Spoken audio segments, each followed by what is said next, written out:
Just Eve. Just Eve.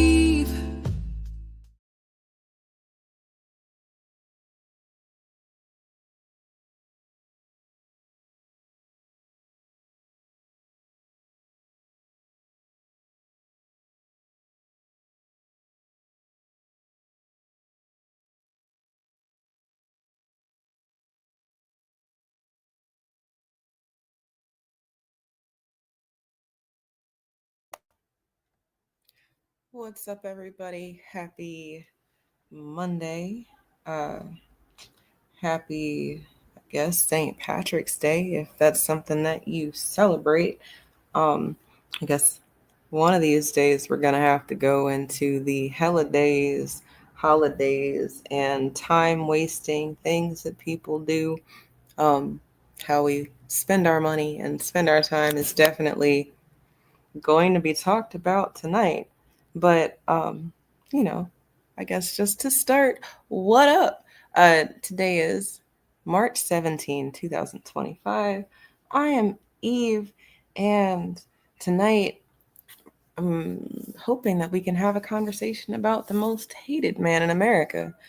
I mean, it's almost like he's getting the N-word treatment, but that's just my thought on the progression of these things. Maybe you'll have some thoughts. The chat is there for you to use. And as my conversations are things that make people uncomfortable, if you find that that's you, don't forget to share the show with somebody. Don't be uncomfortable by yourself.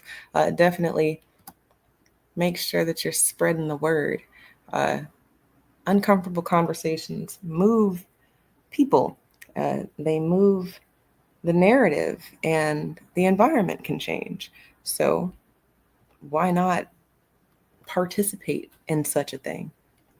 Boycotting Tesla? I sold my Tesla. I traded it in for a Subaru, actually. Shut up, Elon! Go home, Elon! When you already have 300 billion, why do you need more? That's clever. Wake up! Fight back! I have friends who are undocumented. As a queer person, I've been affected by this. Elon is the biggest clown there is, so I decided. So are you dressing up? All right, so full transparency moment. I'm not 100% sure who this guy is that I stumbled upon his video today. He's a pretty popular channel, at least according to the number of subscribers he has, and I think that that's pretty interesting. You know, in the age of misinformation, and you've got people turning the TV off. You know, like Kendrick said, people are not necessarily watching the news as much as maybe it's on in the background, and then they are doing this fact check thing with the internet people, with the independent journalists and people reporting on things. And I don't even know if you can classify these people as news anchors or, again, as journalists, really, as much as they are common folk reporting on the things that they see and witness and experience. And you can use that primary information to assess how things are going in a certain place, time, or, with groups of people. So I can appreciate that it's more than just me out here taking note of some of these things because, well, I don't know. I don't know that I've ever been in a position to purchase a car and then be so upset at what's going on that I would sell it immediately, just knowing that it's not one of those assets that gain wealth over time. You're going to have to excuse me not knowing which one of the words it is, if it's depreciation or appreciation. I know that the cars don't make the money that you spent on it as soon as you drive it off the lot. That's your dollar going down the drain. But, well, these people, they are feeling some type of way, and this man, Asmon Gold, I think is his name, he's highlighting it. Up like Elon? I dress up as a clown today. Elon Musk. So Elon's the big Look, so I'm not gonna I'm not gonna play this whole boycott. I guess I wanted to start with all of the different people who have an issue with Elon. And I know you're not supposed to judge a book by its cover, but they have covers because people are supposed to be intrigued by the contents. You should want to know more about what's inside based off of what you see on the outside. And well, on your screen there's a man dressed like a giant eggplant. And again, this is a Tesla boycott, so they are boycotting the vehicle that Elon has been working on and perfecting and making sure that, the math is mathing. That the vehicle that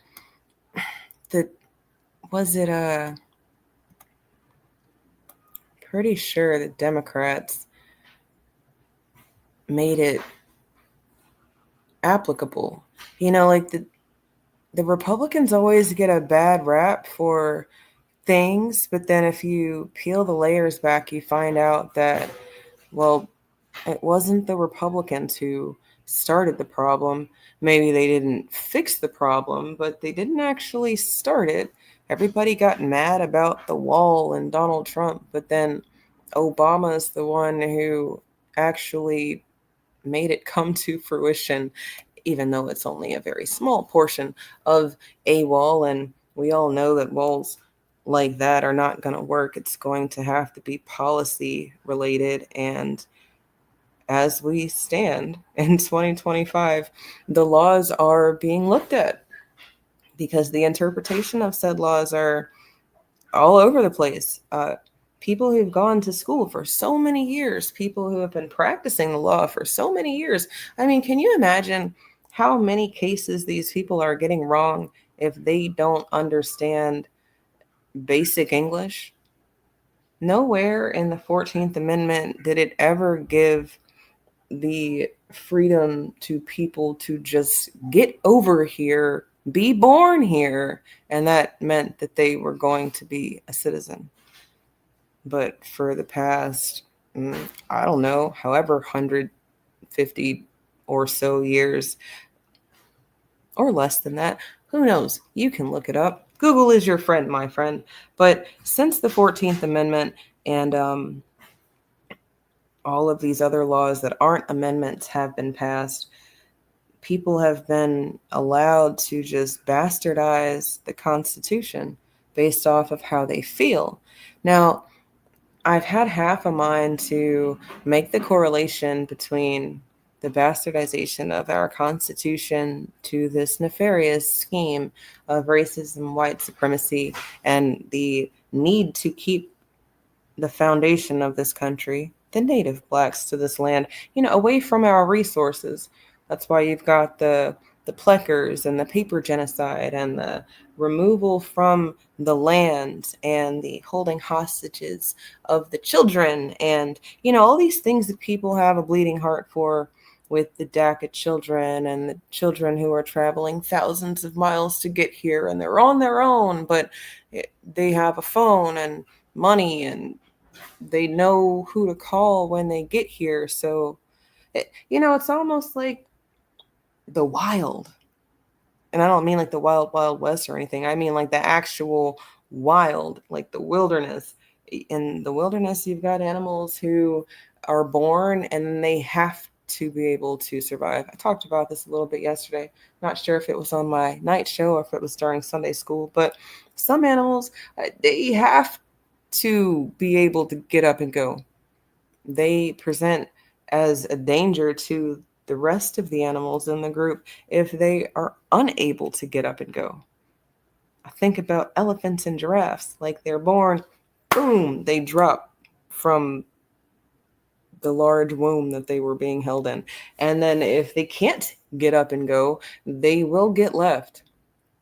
Some of these children that are traveling hundreds or thousands of miles to get to the land of the free, and then they get here and then the children are nowhere to be found, and or they're fine. They might have had some hiccups along the way, but they made it. I think the original child that comes to mind for me with regards to Bleeding Heart of America was Elias Gonzalez. Do y'all remember Elias Gonzalez from, was he from Cuba? Yeah. Elian Gonzalez? Elias? Anyway, that's the little boy that I think about when, we're supposed to have a bleeding heart for these children and they're traveling and just all this stuff. But then, well, you've got Tom Homan talking about the missing children and the Democrats who are supposed to be the party of the people, for the people. I think maybe we're having different conversations. Have y'all ever looked up what the definition of a Democrat is? Because I'm almost willing to bet a substantial amount of money that most of y'all don't know what the definition of Democrat or Republican is. Now, you might feel some kind of way about that word or those words, but, the actual factuals of it all, when you just open up the dictionary and take a gander at the word and what it means, it probably doesn't mean what you think it means. Democrat means a person who supports the Democratic Party. That's the definition of Democrat. So if you were like me, unlearn, relearn moment, Eve, it does not mean party of the people, for the people, it's none of that. So if Democrat means that it's a party, if it's a person who supports the Democratic Party, then I guess a Republican would be a person who supports the party of the Republic. Let's look it up real quick. Republican definition, according to Oxford, belonging to or characteristic of a republic, and then the noun version, which would be a person advocating or supporting Republican government. So, well, you might have thought what those words meant, you probably were wrong, just like I was, and that's okay, because, it's once you declare yourself an authority, that's really when you start falling off. When you are open and accountable and kind of maybe not so high up on your horse, then you can receive information. You can find out that maybe you were wrong about that, and then, actually have a conversation that makes sense. Because again, people thinking that the Democrats are supposed to do something that makes sense, and they are the original party of people who wanted to keep my people in chains. I don't know. The original Republicans being the people who, I don't know if they wanted to free us as much as they knew that certain things were going to have to happen if they were going to win. Certain things were going to have to happen if we wanted our country to be a global force, or at least maintain our position as the country that everybody is fleeing to in 2025. So, Elon being a newcomer to this land, I find it very strange that he's getting the treatment that he's getting when not too long ago he used to be the Democrats' poster boy. He's bringing electric vehicles to America. He's so innovative. He's so technologically sound and bright, and such a future with this man. And well, now, no. But then maybe that's just a person who isn't familiar with our story as Americans. It's the original white people that I'm looking to have a conversation with, because, whether or not y'all knew what was going to happen. So that's why there's been this influx of Spanish-speaking people here, and or other people who don't speak English, as well as a person whose primary language would be English. And oh yeah, shout out to our president who made English the official language of the country, because that actually wasn't a thing. Now it's a thing. So when you have the people arguing, well, the United States doesn't even have an official language. Yes, we do. It's English. So then, the video of the women from the 80s talking about how they had to go apply for a job. These are Black women applying for a job, housekeeping job, and the application is in Spanish, and the hiring manager is also a person who speaks Spanish. So essentially, because they don't speak Spanish, they are unable to fill out the application. If you can't fill out the application, you can't get the job, right? Like, there's no passing the start or going around the board once to pass go. There's no going for you. Well, back in the 80s, English wasn't the official language of our country, so I guess it's kind of all's fair in love and war. But now this might change things. Did you know that you can get a ballot in your native language? Here in America, where the politicians are speaking English, can you get a ballot in a language that's not English?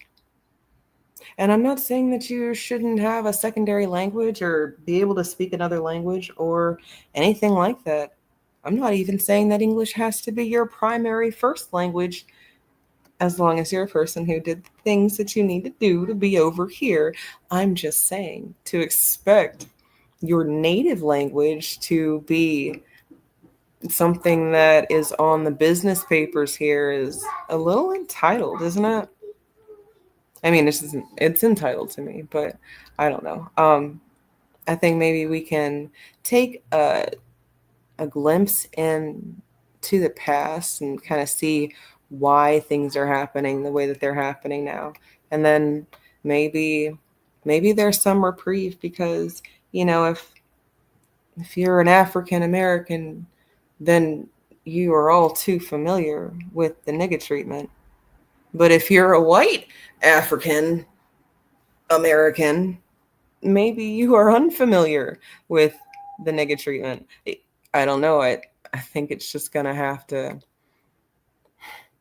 we're going to have a conversation, right? Okay, I'm sorry. Here's something.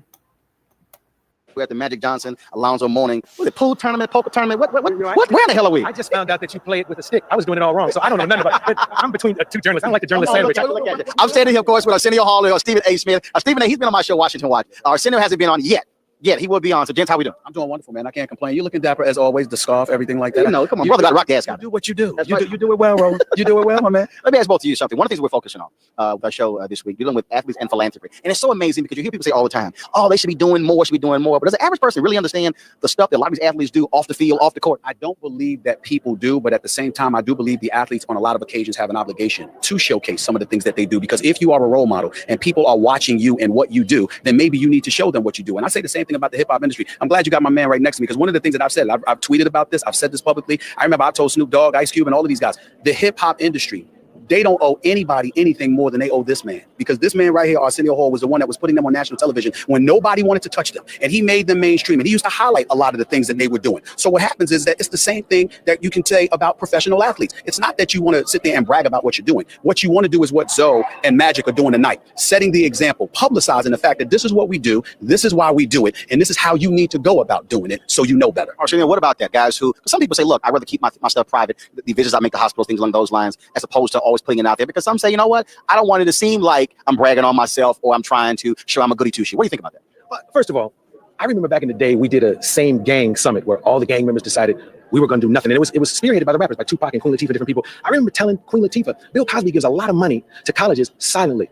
And there are a lot of people who talk trash about Bill Cosby because they don't know and he don't care. But I think it's really important, like Steven says, that you do some things publicly, because as much as you want to be classy and not let anybody know what you do, your fans need to know you're a good person. Well, let's take that to another level. He brought up Bill Cosby. Bill Cosby comes out and he says some of the things that he says about the African-American community, and people are in an uproar and literally were calling him a sellout. And I'm sitting there, it's like, if you count the dollars that he's contributed to our community, excuse me, he might call you a sellout for blowing his money. It's unbelievable how people turned against him. I'm not saying that he didn't come across a bit harsh or whatever. I'm saying when you have that kind of heart, when you make that kind of contribution, that gives you the right to have a little disgust inside of your soul when you feel like people are wasting the opportunities you've helped provide. Hey, there's a guy talking to Bill Cosby at Spelman or someplace in America that probably went to school because Bill sent him money. money. And Bill don't put no name on the money he said. Exactly. Who would you say, athlete that you know of today, who is on the forefront of the public policy issues, things happening in the streets? I would say Eton Thomas is one of the guys who actually is out there doing this sort of thing. Is there any guy, any athlete you can think of who is fighting those kind of fights like those guys did? No, and by the way, this goes to them doing things publicly again, because we should have a list of names. But sometimes there are people doing things silently and we don't know. So that's why they need to do it publicly. So we'll have a list of names next time you ask that question. It goes deeper too. Eton Thomas is a great name. Alonzo Mourning is a great name. Kembe Mutombo, Magic Johnson. But you said current players. Right. And what happened is that you have corporate America telling them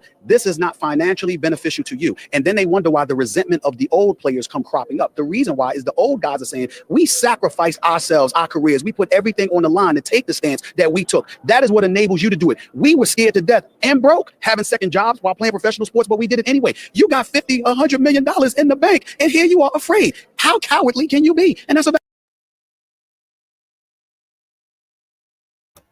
How cowardly can you be? I think that's an excellent question, Stephen A. Smith. And, you know, it's the past that can give us an idea about how the future is going, or how the present's going, how the future will go, if we care to look at it. A lot of people tell us that we shouldn't forget things, and then people don't forget these things. You also learn in school about different things.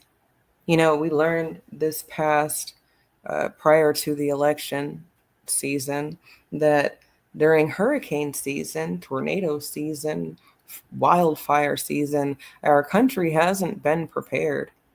And then not only have we not been prepared, but we've been using the money recklessly. Roland Martin on your screen has been begging, crying, pleading, whining about not getting the money that he believes he's owed because of the work that he's doing. And I'm not here to say that anybody shouldn't get paid for the work that they're doing. No, I am saying that if the work that you're doing is in the way of other things, then maybe there's supposed to be some pushback.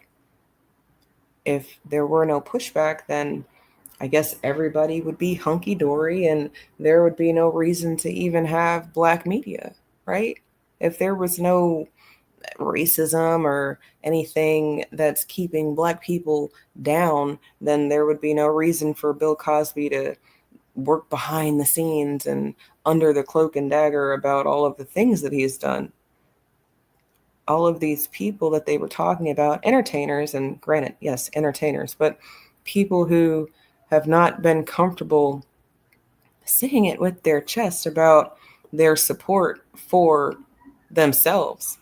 You know, it's not just that you bring in the community up. That's not what I'm talking about. I'm talking about the fact that when you look in the mirror, you see someone you love. And then when you look outside and you see people who look like your family, and you love your family, and you love these people, and you want them to be great. You want them to be as great as you've been able to be. Yes, taken with a grain of salt. My people have always been like this. We want everybody to win. I don't know what that is outside of, it's just maybe a first frequency vibe. Understanding that people exist in different frequencies and on different levels of understanding. You got Kamala telling everybody that they need to be woke. But is too woke bad? Like, maybe some people need to go back to sleep. You know, for a whole year, we heard Joe Biden tell people that he was ready to go to bed and that he didn't know where he was and that he was sleepy and confused and walking off into the distance. And I mean, on his way out of the office, this man walked off into the wilderness of the Amazon. I mean, if there's anybody who's screaming for help subconsciously, maybe it's Joe Biden. I don't know. I really have no idea. But on a surface level, it just seems like maybe he just wasn't the right person for the job. You look at the state of the economy at the end of his presidency, and everybody already knew that the prices of things was inflated. You've got the people who've been in charge of the price of things for the past 4 years now up in arms about the price of things and how it hasn't changed overnight. Something I've thought about is the fact that what if Trump came into office and the price of eggs changed overnight? You would have these same Democrats up in arms about how he's a dictator or how he's the devil and how things are not supposed to happen that fast. And who are you to abuse your powers as the president? You're only the president. Like, what are you doing? It's like everybody wants it both ways. You can't have it both ways. You took out a full-page ad in major U.S. newspapers last year criticizing U.S. foreign policy. What would you do differently, Donald? I'd make our allies, forgetting about the enemies you can't talk to so easily. I'd make our allies pay their fair share. We're a debtor nation. Something's going to happen over the next number of years with this country because you can't keep going on losing $200 billion, and yet we let Japan come in and dump everything right into our markets and everything. It's not free trade. If you ever go to Japan right now and try to sell something, forget about it, Oprah. Just forget about it. It's almost impossible. They don't have laws against it. They just make it impossible. They come over here, they sell their cars, their VCRs, they knock the hell out of our companies. And hey, I have tremendous respect for the Japanese people. I mean, you can respect somebody that's beating the hell out of you, but they are beating the hell out of this country. Kuwait, they live like kings. The poorest person in Kuwait, they live like kings. And yet they're not paying. We make it possible for them to sell their oil. Why aren't they paying us 25% of what they're making? It's a joke. This sounds like political presidential talk to me. And I know people have talked to you about whether or not you want to run. Would you ever? Probably not. But I do get tired of seeing the country ripped off. Why would you not? I just don't think I really have the inclination to do it. I love what I'm doing. I really like it. Also, it doesn't pay as well. No, it doesn't. But, you know, I just probably wouldn't do it, Oprah. I probably wouldn't, but I do get tired of seeing what's happening with this country. And if it got so bad, I would never want to rule it out totally because I really am tired of seeing what's happening with this country, how we're really making other people live like kings and we're not. What do you think of this year's presidential race, the way it's shaping up? Well, it's going to be very interesting. I think that probably George Bush has an advantage in terms of the election. I think that probably people would say that he's got like that little edge in terms of the incumbency, et cetera, et cetera. But I think Jesse Jackson's done himself very proud. I think Michael Dukakis has done one hell of a job. And George Bush has done a hell of a job. You know, they all went in there sort of as semi-underdogs, including George Bush, and they've all come out. I think people that are around all three of those candidates can be very proud of the jobs they've done. You've said, though, that if you did run for president, you believe you'd win. Well, I don't know. I think I'd win. I tell you what, I wouldn't go in to lose. I've never gone in to lose in my life. And if I did decide to do it, I think I'd be inclined. I would say that I would have a hell of a chance of winning because I think people, I don't know how your audience feels, but I think people are tired of seeing the United States ripped off. And I can't promise you everything, but I can tell you one thing. This country would make one hell of a lot of money from those people that for 25 years have taken advantage. It wouldn't be the way it's been. Believe me.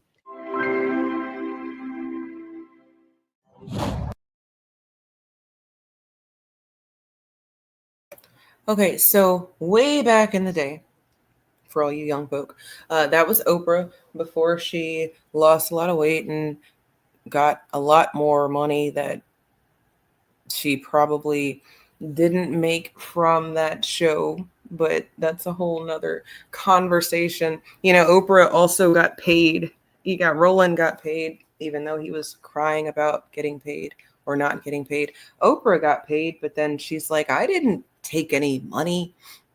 It was my corporation. It was my business that took the money. I used the money to pay people. I don't know. That sounds like you took the money. If you had to use the money to pay people and you might have used your own money to pay people, then now you don't have to use your money to pay. I don't know. Doesn't that sound like it's her money? Okay. Anyway, way back in the day, Trump was talking about this. And it makes me think about how a lot of these people, they all know each other. They all are friends. Maybe they all talk to each other about things. And then is it a wonder that everybody is kind of playing a role now? Yesterday, I talked about agent provocateurs being paid to influence, to provoke and promote an agenda. Is it really far off to have a thought like that? You know, people in positions of power, or at least seemingly powerful positions, people who have audiences that span decades and I guess even environments. You got poor people and people with money listening to some of these people, some of the mainstream people, because some people still do watch TV. Everybody didn't turn the TV off, but some people did. And the people who haven't, they still want to try to stay in the know. They want to be down with the information. So it's again, no wonder that they have a platform. But then if the entire time you have a platform, you're begging, crying, and whining about how they're not letting you play, that might be something to take a look at. And then if the entire time you have a platform, you're just doing this flip-floppy thing, and I don't know, I guess you're allowed to. You're allowed to flip-flop because it depends on where you flip and where you flop. Speaking of things that flip-flopped, the budget that I was talking about that we found out last year where we weren't prepared for these emergencies. The Midwest got hit with a storm and a bunch of people died. At least 39 people across 7 states are dealing with deaths and cleanup. And I wonder if it's because FEMA doesn't have the money that they would have had. And I know we're in a different year, under a different president, under a different budget. I get all of that, but our money was being wasted. The money that everybody complains about having to pay. I don't think anybody is like, yeah, let's pay taxes. I'm so excited about paying taxes, right? Like, I don't think anybody's like that. So since there's nobody like that, why aren't we up in arms about the wasteful spending? People want to know that the programs that our tax dollars are going to be there when they need them. So, to be in an area that doesn't have access to water during wildfire season, or to be in an area that gets tornadoes, but most of the people in the area are living in mobile homes, that is kind of strange. What's going on in the chat? First, to let it rhyme flow. It's been a minute since I've seen you in my chat. What's going on? To answer a couple of your questions, you said, did the FBAs not vote for Trump in record numbers? I don't know what the numbers are, honestly. I can tell you that I voted for my couch 2024. We even have the stickers to prove it. But other people, I know that Chicago tried to turn red. There's been a lot more Black people who are native to this land giving up on the Democrats, and I guess throwing in the towel and the ticket. They're wanting to try it out with the Republicans. I guess they're dating right now. I hope that the people who voted Republican are getting something for their vote, and people in sanctuary cities or places where the government is wasting the resources on people who are not supposed to be here. I hope that the person they voted for does something about these things. But, everybody, when they get into that ballot booth, it's a personal decision. It's private. I know there were people online videotaping that they made their sons vote for Kamala, or I'm sorry, that their son was so excited about voting for the first Black president. Oh my God, they were so excited. I don't know why these people didn't get hit with hefty fines, because it's all sorts of illegal, but that I guess people do things. So anywho, you said it's all God's work. I would say that God is working very mysteriously, extremely mysteriously.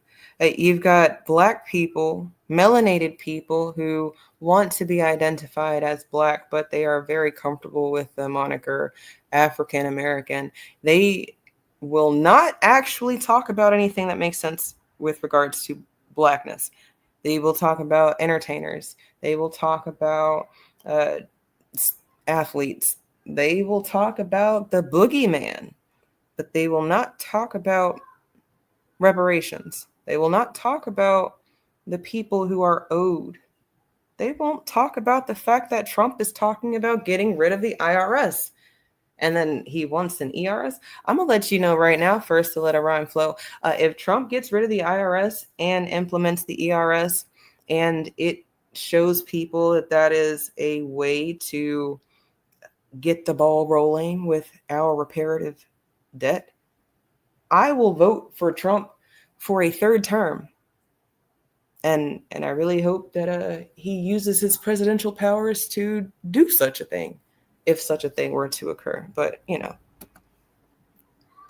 You do have to cut some programs. I think there's waste out there. I think there are programs that can and should be cut. Again, we all agree we have to get rid of waste, fraud, abuse, duplication, obsolescence, and the rest. The GAO has given us a blueprint for that, and we subscribe to that. We all agree that we must reduce the deficit. There's tremendous waste in government, and I think any Democrat who ignores the lessons, the lessons of those who voted, the lessons of the last election, makes a mistake. The people did want government to cut out the waste and to shrink. I'm going to try to see if we can accelerate this kind of collaboration through what we put forward. So it's the right plan. Good. Well, congratulations. This is terrific. Thank you very much. How's the car doing? It's doing great, actually. Yeah? And how do you split your time between car and rocket? Well, it's usually about 50-50. We should have the sedan on the roads in 2 years. And it'll be the best car on the roads by far. Yes, you do have to cut some programs. I think there's waste out there. I think there are programs that can and should be cut. Now, the two videos that I just showed you were both from years ago, 2010 with Obama, 2011 with Pelosi and Bernie, talking about the governmental spending. So at some point, the Democrats were in agreement. The government is wasting resources. But now that they are not in positions of power, they don't want the government to stop cutting the resources on the things that probably are being spent in excess.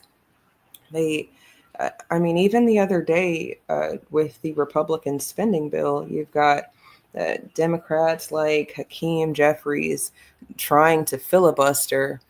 These people will filibuster. They will spend the day and night to make sure that we don't uncover strange spending.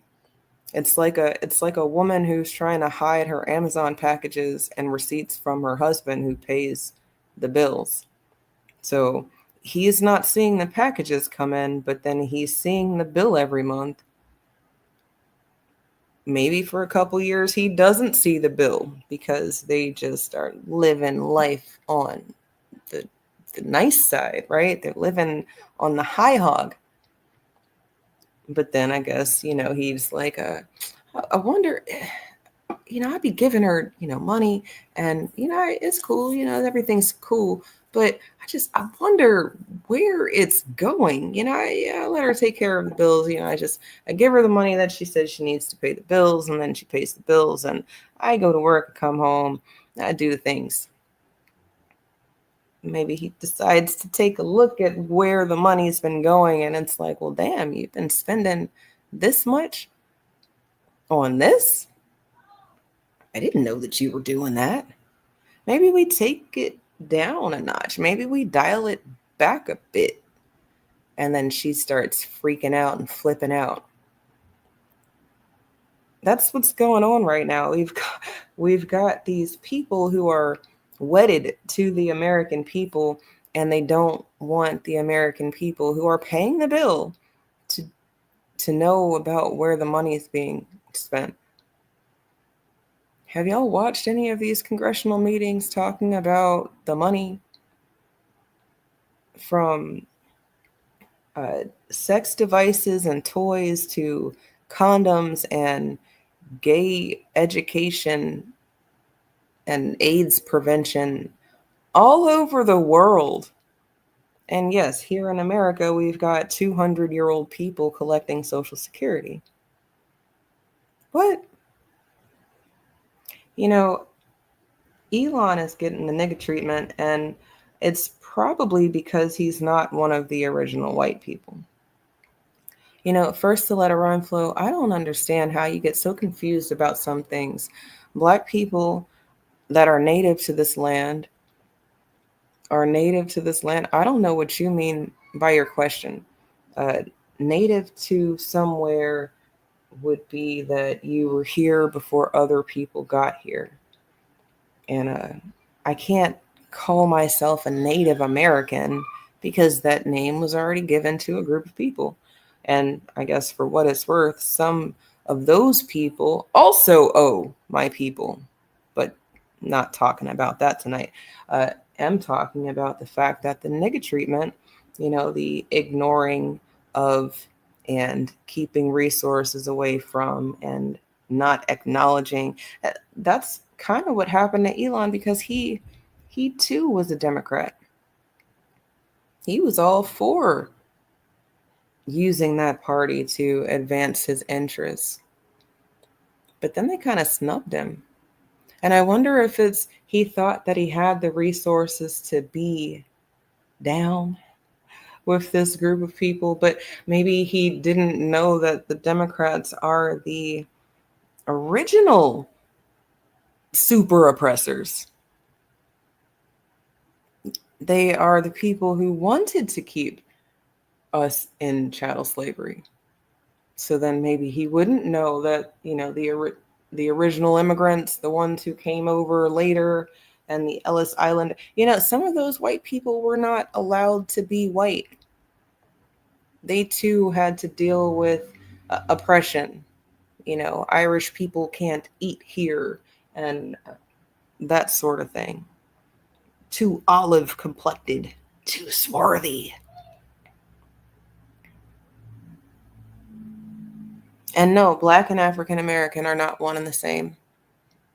Either everybody in America is African American because everybody has agreed on the origins of life being in Africa, or people who are from the continent as it is on the map right now, with all the different countries that are on the map right now. Those would be African Americans. Elon would be an African American. If you are a melanated person prior to the interruption of these other people, you get to call yourself whatever you want because the government knows who you are. The government knows so much that they know that they've been paying Social Security to people who are not even alive anymore. So I like Black, foundational Black, native Black, but for all intents and purposes, African American is going to have to be reserved for people who are from the continent in the past 200 years. And since that doesn't, it's not my people or my story, then I won't be identifying with that identifier. So, no, the Irish did not have pockets full of potatoes. First, to let it rhyme flow, I would encourage you to check out Dr. Winter's Thursday show, where he gives out information for free. He also has a bunch of books that you can check out for yourself and purchase on Amazon. It will help you with a bunch of the questions that you're asking in the chat. So don't want you to feel ignored, but I don't necessarily want to keep talking to your specific questions when I've got stuff like this to share.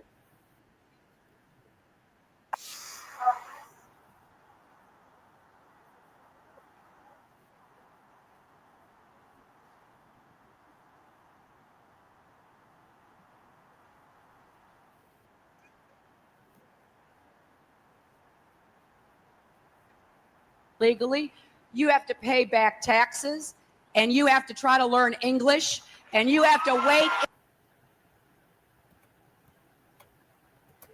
So I think we got to have tough conditions. Tell people to come out of the shadows. If they've committed a crime, deport them. No questions asked. They're gone. If they've been working and are law-abiding, we should say, here are the conditions for you staying. You have to pay a stiff fine because you came here illegally. You have to pay back taxes, and you have to try to learn English, and you have to wait in line.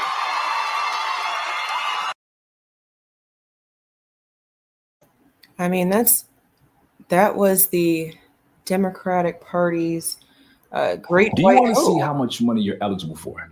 If Okay, right. So at some point, they had a shift, right? They keep shifting. It's so much shifting happening. And then everybody gets all confused about the shifts. I'm not confused about the shifts as long as everybody recognizes that we need to be having the same conversation. Right now, the country was complaining about the cost of things. The country was complaining about people being here that are not supposed to be here. I mean, Black America has been complaining about the fact that we've been owed a debt, and all of these other people keep getting put in front of our debt. Not saying that bad things don't happen to people, but damn it if these people didn't just get here, right? You are not surprised. Nope. Do you like the reaction to Biden being out and what we are seeing crystallize in the Democratic Party around VP Harris? Well, I would say this. I think the sympathy towards the president has been a bit excessive. And the reason why I say that is because, listen, it's not about ageism. Again, it's about him. And there was a clear decline. And his years of service, 48 years as a senator, vice president, and president of the United States, show your appreciation for him, but recognize the times that we're living in, how urgent this upcoming election is, and saying there's somebody better for the job. That's what they had to do. And then you see all of these crocodile tears coming from all over the place. They push them out. And we know you pushed them out. I mean, everybody can see that. So the fact is that it came across as a bit excessive and disingenuous, to say the least, but you understood why they had to do it, because you knew what the Republicans were going to say on that end. Excessive and disingenuous is what I see from these agent provocateurs. You know, they are excessively performing, provoking, and promoting agendas that don't make sense. And it's like, well, what's gotta happen to correct this bad behavior? Or is it something that can be corrected? I think that some of the correction has already started. Joy Reid lost her show during Black History Month. I mean, for the specific people who only identify with their Blackness 28 days a year, 29 on a leap year, how fitting, right? It's like it's the favorite Negro realizing that they're a Negro. Is it the still a nigga? Is it, yeah, I'm OJ, but still a nigga? Is that what these people are having to come to terms with? Because I don't know, like I started the show with, when you look in the mirror and you see what you see and you love what you see, and then you look around you and you see you and the people around you, how can you not be in love with you? But then there are these people out here, and it's almost like they are disgusted when they look in the mirror. And then when society gives them the okay, when white America says it's okay for you to celebrate you, and times like today, you've got people who don't speak English waving flags that aren't America's flag, protesting, complaining about conditions that aren't even for them. Then you've got these niggas who are here. Yeah, they probably have the appropriate paperwork. Again, like I said last night, the specific agent provocateurs were all born here. So I guess up until a couple of days ago, that was okay. So, you know, it's only right that, well, Stephen A. Smith, not even, I mean, this is less than a year ago, y'all. He's talking about how things are excessive, and, well, we got to give our shout outs to Joe Biden for all the work he's done. And, you know, but we're going to have to get ready because Kamala is the person with the plan. She's the man with the plan, not the man. Stephen A. Smith Show. My next guest has spent more than 4 decades monitoring America's border. He joined the United States Border Patrol in 1984. In 2013, he was appointed by then President Barack Obama as Immigration and Customs Enforcement's Executive Associate Director. He was charged with enforcement and removal operations under that administration. Then in 2017, he was appointed as the Acting Director of ICE by then President Donald Trump. However, he subsequently retired from the position in 2018. Now he's back with President Trump in this new administration as the border czar. Please welcome to the Stephen A. Smith Show, Mr. Tom Homan. Mr. Homan, how are you, sir? How's everything? I'm doing great. For being on the show. Let's get right to it. I wanted to remind our audience that you served under President Obama. He tapped you to lead the Immigration and Customs Enforcement's Deportation Branch in 2013. How does your role differ now between the Obama and the Trump administrations? How does it differ from what it was then to what it is now? Hands-on programs for hands-on people. ECPI University. I've always liked working. Well, look, under President Obama, I was the head of enforcement removal operations. When I was there, we oversaw the removal of just shy of 3 million illegal aliens. Now I'm the border czar under President Trump. I have a direct report to the president here. So I overlook, when the president assigned me on this new role, I oversee border operations. I got 3 goals: secure the border, run a deportation operation, a massive deportation operation, and third, find missing children that were smuggled into the country. And the last administration lost track of them. We need to find these children because many of them will be in harm's way. Many aren't, but we need to find these children, make sure they're safe. I mentioned that Donald Trump had appointed you as acting director of ICE in 2017, but you retired in 2018. What happened then, and why are you back now? Because you stepped away, but obviously you came back. You served over 30 years. I mean, you've given your service and what have you, and you could have retired and went out into the sunset, but you came back. Why did you feel compelled to do so? So please share that with my audience. Well, it's the second time I came back out of retirement for President Trump. Didn't make my wife very happy, but how do you not come back? I mean, under the last 4 years, I wake up every day upset over the last 4 years because we had the most secure border in my lifetime. I've done this since, as you said, 1984. It's the most secure border in my lifetime. The numbers proved it. And what the last administration did when they opened the border up, I knew every day when I woke up, more women and children are being sex trafficked across an open border. More Americans would die from fentanyl overdoses, poisonings because of an open border. Sex trafficking of women and children would increase on an open border. And more no-inspected terrorists and people on the watch list would get into the country through an open border. So I was insulted that President Biden took the most secure border in my lifetime and unsecured it on purpose. And I mean that. Look, I worked for 6 presidents starting with Ronald Reagan. Every president I worked for, including Obama and Clinton, took steps to secure the border because they clearly understood you can't have national security if you don't have border security. President Biden is the first president in history of this nation who came in unsecured the border. So it upset me because I knew every day someone's going to die crossing that border. Women are going to be sexually assaulted crossing that border. So when President Trump called me, he said, he asked me if you want to come back and help fix that border. I didn't hesitate. I came back because I think it's the right thing to do. You've worked, obviously, doing what you've done. It spanned decades. So obviously, one could easily surmise you have a lot of intel. You have a lot of access to information that the average American citizen may not know or what have you. Let me ask you this, and I don't mean to ask it politically, but I'm asking it this way. Have you received any kind of explanation as to why former President Biden literally went against what former President Barack Obama did during his presidency? And the numbers show he actually deported more immigrants out of this country than Trump did. Yet Biden comes into office in 2020, and he went completely against what Obama had done. You ever received intel explanation as to why he did that? That's a great. I know you were sitting at the edge of your seats with wanting to know that answer. And you're going to have to look for it yourself because it doesn't really matter. The reason that I'm showing you this interview is because look at how respectful and observant and listening and patient Mr. Stephen A. Smith is. I mean, this is almost like it's not the guy who was tweeting and speaking against the Republican Party the entire time the Democrats were in office. I mean, up until Joe Biden was told to step down and let Kamala try, he was still waving the Democratic flag. So now that Trump is in office, he's flip-flopped. And I wonder, some people that are being hated on, maybe it's deserving, maybe not, I don't know. But some people are not getting the hate that I believe that they deserve. Like this man on your screen, not Tom. Shout out to you, Tom. I think you're doing a great job, bang up job, God's work, if you will. But Stephen, your blackness, your melanatedness, it's I know we can't take somebody's black card, right? And I know once you cancel somebody, it's what motivates them to be even more shiesty. But you've been like this for a long time. And for a long time, you've been on these airwaves and talking to people about things in America, athletes, sports, and politics. But this man that I just stumbled across not too long ago, this white guy, he's more honest about things, and I don't know what the fuck is going on. Is it deport them all? Am I crazy for saying that? Like, I don't really blame the migrants. I don't blame the illegal aliens. They are just simply following an incentive.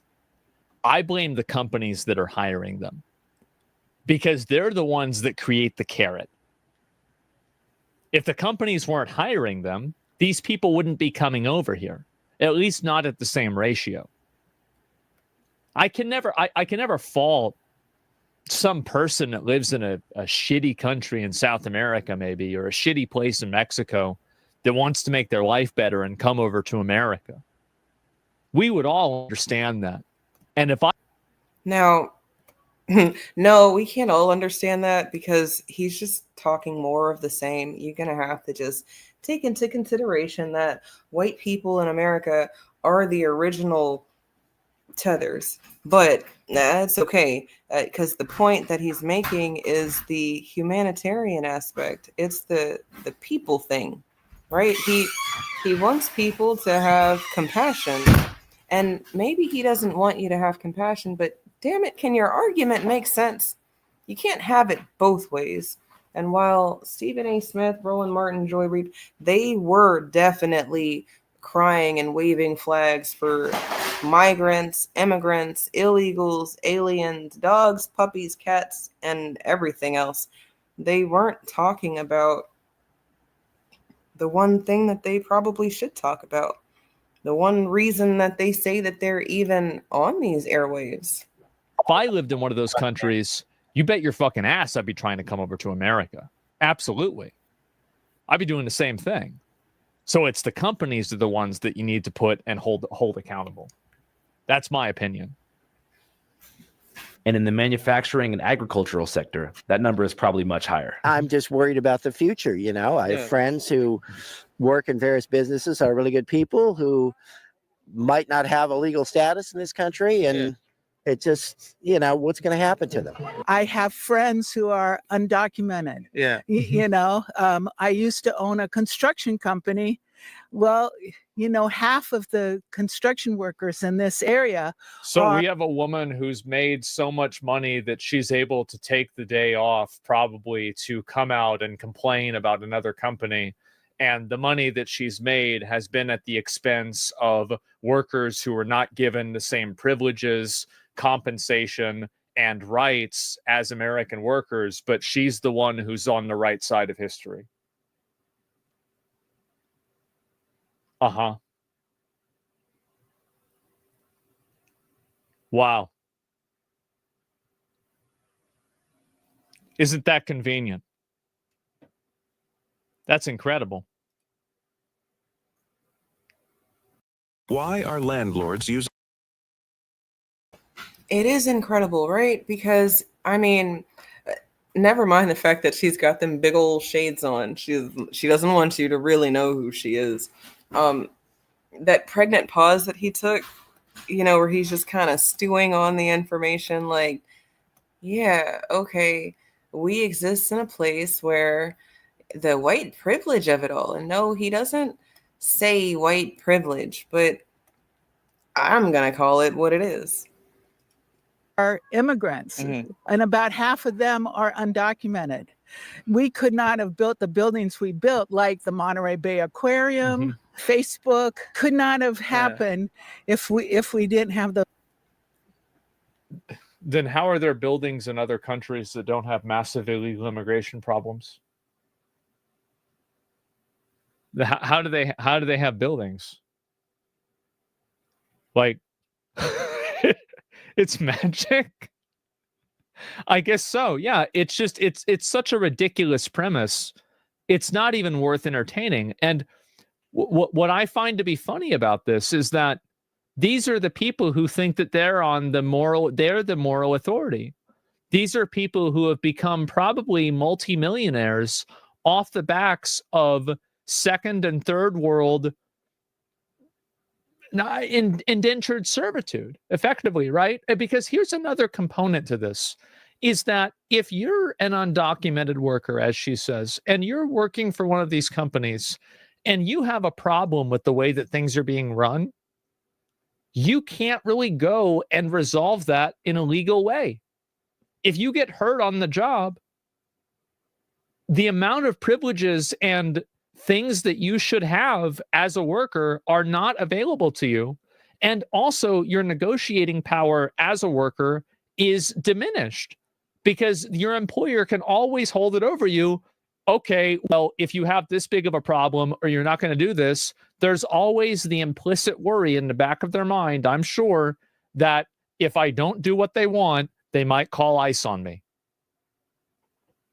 No health care, no retirement, no 401k. This is ridiculous. These people are self-reporting. They said, "Oh, well, we abused these people for years, and now we want to make sure that this keeps." I find this is so. There's nothing that I hate more than greed masquerading as virtue, and I think that's exactly what this is. I hate it. I really do. It's so obnoxious. It's a mask off moment for sure. It really is. I hate it. It's not slavery. It's not. I wouldn't delegitimize the slavery that we had in America. Slavery that we had in America is an unspeakable evil. This is not even remotely close to that. No, it's not. And while he's not going to talk about reparations, he's not going to look, you're just going to have to take some of the stuff with a grain of salt, understanding that some people, while they are humanitarian and they do want, what's best for the people, they're not going to say, take away my wealth and give it to that black family over there. And essentially a lot of white people feel like that's what reparations is going to do. It's going to take their wealth and give it to the nigga who doesn't deserve it. Now, is that reparations? No.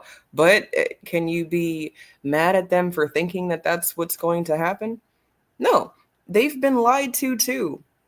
The bulk of America has been lied to via the school system and people that we're supposed to be trusting to give us information. So I don't necessarily fault anybody questioning things or anybody not saying the right words, especially if they're not owed the same debt. People who are saying things that make sense, I think that's a good move. People calling out the tomfoolery, I think that's a good move. People like Stephen A. Smith and Roland Martin talking about black entertainers and what they do with their money, but not talking about reparations and how the government needs to do something about that money. No, they want money, but they don't want us to get what's owed to us. Essentially, they are not owed that money, so they're not worried about that money. Just like the white guy on your screen. He's not owed, so he's not going to talk about it. But what he didn't do was diminish the debt. He didn't try to take away what we've been talking about and replace it with something else. He actually did the opposite. And I'm sorry, I think that that's a turning point for our country. Because while most times when you've got countries being run by people who look like the people who run our country, whatever they look like, they don't last for a long time. Here, we've still been kicking, still lasting, still doing the things. And, for Elon to be the most hated man in America when we just came off of a Joe Biden presidency, we had a Barack Obama presidency. The boogeyman is not who they've been telling us is the boogeyman, as much as maybe the entire system is the boogeyman. Two wings, same bird. If you think the system is working the way it's supposed to work, then maybe you're not confused about things. But if you think that something needs to be done about the system because it's not working the way that you want it to work, then maybe you are confused about things. The system was designed perfectly. There will be and always will be a permanent underclass. Now, will it be you or will it be someone else? Can't do anything about that part of the system if you don't want to do something about the system. And no, I don't think that this is something that we can fix from the inside. But, you can try. You can try. This woman, she's trying to fix the system. She knows that there's illegals coming over here and they need work. I gave them a job. I helped them put food on their table.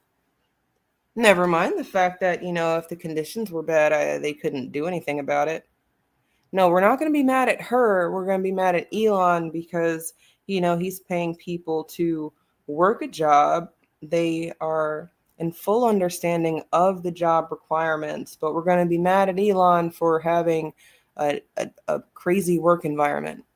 Be mad at Elon because he doesn't allow unions, but not be mad at this woman or people like her who are using the system to ensure that people who are skilled and qualified don't have a job to go to.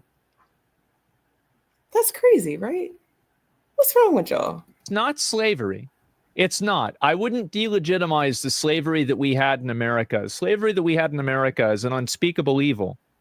This is not even remotely close to that. But it's manipulative, it's exploitative, and it's bad. This is kind of like how people we don't need to call them slaves in the same way that people don't need to call far-right people Nazis.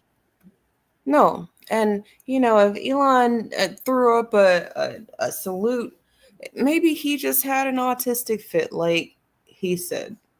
If you talk to his family, they say he's all over the place. And maybe people who have all sorts of thoughts about things move erratically. I don't really know. I don't really care, because what's happening is the powers that be are very uncomfortable with the current environment.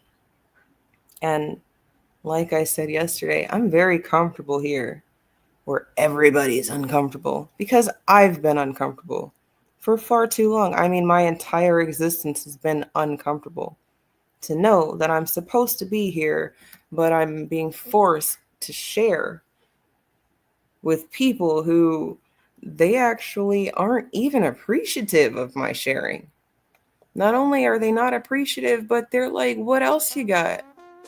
And I'm just like, damn. Tom, where you at? I mean, really,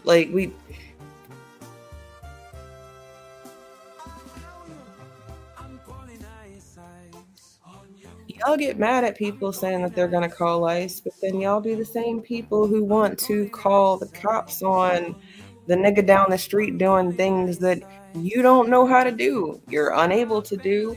You don't like that they got more than you, and you got to go get that nigga because they doing bad to the community. But you don't want to do anything about the people who are not supposed to be here. Check this part. People say that we're supposed to be calling ICE on the migrant. Why aren't you calling ICE on these businesses? Like Mr. Osmond said. Really, I mean, you can't necessarily be mad at the people scurrying. If there were no incentive, then there would be no scurrying. Take away the incentive and then maybe things change. I think about Chicago and the chicken factories. All these illegals at the chicken factories and farms in Illinois, and maybe it wasn't Chicago. I'm pretty sure it was Illinois. But all these factories that got raided, and then, oh wow, the niggas in the area finally can go to work. They finally have to offer competitive wages, livable wages, workable environments. I mean, never mind the fact that a lot of these factories are being found to have crazy work conditions, and they're going to have to fix it because unsanitary, people getting sick, and management has been ridiculous. But you fix all that stuff, and then I think the work environment changes. But that's just my thought. I think maybe we're spending too much time hating people and not trying to do things about the systems.